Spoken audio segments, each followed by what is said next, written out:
नमस्कार, प्रणाम, आदाब। मैं हूं सिकंदर कुमार और आप देख रहे हैं हमारा यूट्यूब चैनल सिकंदर कुमार कललिया पर फेसबुक पेज सिकंदर जर्नलिस्ट @ पर भी वीडियो को देखेंगे।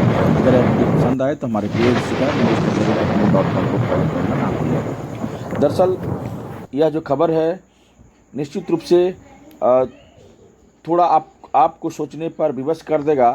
और यह जो पेड़ दिख रहा है, आप पेड़ में ये देख रहे हैं कि एकाएक ये पेड़ जो है लहर रहा है। दरअसल यह ताड़ का पेड़ है। ताड़ इसमें लोग आप समझ सकते होंगे, कॉमन भाषा में समझ लीजिए कि जहाँ से लोग तरकुन खाते हैं और उसके साथ साथ में ताड़ी मिलता है, जो कि बिहार का ताड़ा फल प्रसिद्ध है। और हमारे यहाँ झारखंड में लोग ताड़ी लोग पीता है, यानी कि ताड़ से ताड़ी ही होता है। दोनों ही एक दूसरे के मिला हुआ शब्द है, ताड़ और ताड़ी। चलिए अब भाई एक क्वेश्चन आपके दिमाग में आ रहा होगा कि भाई यहाँ पर उसी जगह पर इस ताड़ के पेड़ में ही आग कैसे लगा या किसी ने लगाया, इसके पीछे क्या कारण है। निश्चित रूप से मैं आपको विस्तार पूर्वक बताता हूँ कि दरअसल यह जो घटना है हंटरगंज मेन मार्केट का है। और उसमें भी आप टुनटुन रेडीमेड का आप लोग बेहतर तरीके से आप नाम जानते होंगे। उसके जस्ट अपोजिट साइड में डॉक्टर विनय कुमार सिन्हा भी बैठते हैं, जो कि होम्योपैथिक के सुप्रसिद्ध चिकित्सक हैं। बस टुनटुन जो रेडीमेड है उसके जस्ट पीछे, यानी कि उसके पिछला वाला भाग में वहाँ पर लाइटनिंग होता है, यानी वज्रपात होता है। और वज्रपात जो है सीधे उस ताड़ के पेड़ पर ही होता है। और वज्रपात इतना भयानक होता है कि पूरा जो है से पेड़ जलने लगता है। अब आते हैं कि लाइटनिंग क्या है, इसके बारे में थोड़ा समझ लेते हैं। दरअसल लाइटनिंग एक प्राकृतिक विद्युत निर्वहन है जो वायुमंडल में होता है। यह तब होता है जब बादलों में जमा हुआ विद्युत आवेश जमीन या अन्य बादलों में जमा हुए आवेश के साथ निर्वहन करते हैं। इस प्रक्रिया में अत्यधिक ऊर्जा निकलती है जो प्रकाश और ध्वनि के रूप में दिखाई देती है। लाइटनिंग क्यों होता है, एक और सवाल है। देखिए, लाइटनिंग के दौरान वायुमंडल में विद्युत आवेश के निम्न निर्माण की प्रक्रिया निम्नलिखित इस प्रकार है। बादलों का निर्माण, जब वायुमंडल में जलवाष्प जमा होता है तो बादल बनते हैं। विद्युत आवेश का निर्माण, बादलों में बर्फ और पानी के कणों के टकराव से विद्युत आवेश उत्पन्न होता है। आवेश का पृथक्करण है, बादलों में विद्युत आवेश पृथक हो जाता है, जिससे बादल के ऊपरी भाग में धनात्मक आवेश और निचले भाग में ऋणात्मक आवेश जमा हो जाता है। निर्वहन, जब बादल का विद्युत आवेश जमीन पर या अन्य बादलों में जमा हुए आवेश के साथ निर्वहन करता है तो लाइटनिंग होती है। अब सवाल एक है कि भाई बड़े पेड़ों पर ही लाइटनिंग क्यों होती है। बड़े पेड़ पर लाइटनिंग होने के कई कारण हैं। ऊंचाई, बड़े पेड़ ऊंचे होते हैं जो उन्हें जमीन पर जमा हुए विद्युत आवेश के लिए एक आसान लक्ष्य बनते हैं।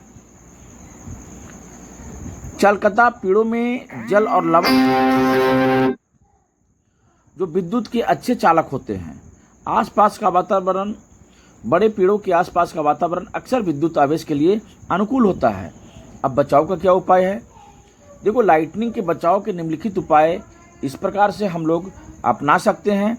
जैसे बाहर ना निकले, लाइटनिंग के दौरान बाहर निकलने से हम सभी को बचना चाहिए। सुरक्षित स्थान पर रहना चाहिए, घर या किसी सुरक्षित भवन में ही रहे। अगर आपको ऐसा फीलिंग हो रहा है, अनुभव हो रहा है कि शायद लाइटनिंग हो सकती है, तो ऐसे में अन्यत्र जाने से अपने आप को रोके। पेड़ों के नीचे खड़ा नहीं रहना है। लाइटनिंग के दौरान पेड़ के नीचे खड़ा होने से हमें बचना चाहिए। और धातु की वस्तुओं से दूर रहें, यानी धातु की वस्तुएं जैसे कि बाइक, कार आदि से डिस्टेंस बना कर रखना है। लाइटनिंग रॉड का उपयोग करें। भवनों में लाइटनिंग रॉड लगवाएं। जिस बिल्डिंग में आप रहते हैं वहाँ पर आपको क्या लगाना है, लाइटनिंग रॉड लगवाना है, जो लाइटनिंग को आकर्षित करके भवन को सुरक्षित रखता है। तो निश्चित रूप से मुझे यह लगता है कि यह आपको जानकारी पसंद आए तो आप हमारे पेज sikandar@gmail.com को फॉलो कर सकते हैं। अगर ना आए तो निश्चित रूप से आप उसको अनफॉलो भी कर सकते हैं। बहरहाल, यह जो आप वीडियो देख रहे हैं, एक बार मैं पुनः इस वीडियो के बारे में एक्सप्लेन कर रहा हूँ, यानी वर्णन कर रहा हूँ, विवेचना कर रहा हूँ। यह जो वीडियो है हंटरगंज बाज़ार का है, और हंटरगंज बाज़ार में एक बड़ा फेमस दुकान है टुनटुन रेडीमेड। टुनटुन रेडीमेड, इसके जस्ट अपोजिट साइड में शिवजी होटल है, शिवजी मिष्ठान होटल, और डॉक्टर विनय कुमार सिन्हा जो कि होम्योपैथ के सुप्रसिद्ध चिकित्सक हैं हंटरगंज के। और इसी टुनटुन रेडीमेड के बस पिछला हिस्सा में आप जैसे ही इंटर करेंगे तो वहाँ पर एक ताड़ का पेड़ लगा हुआ है, और वह ताड़ जो है जिससे लोग ताड़ी बनाते हैं। ताड़ी यानी कि ताड़ी भी एक प्रकार का, इस ताड़ का ही एक स्वरूप है। इसी से कुछ जो लिक्विड आता है वही लिक्विड जो है ताड़ी के रूप में लोग इसका यूज करते हैं, जो कि बॉडी के लिहाज से बहुत बेहतर होता है।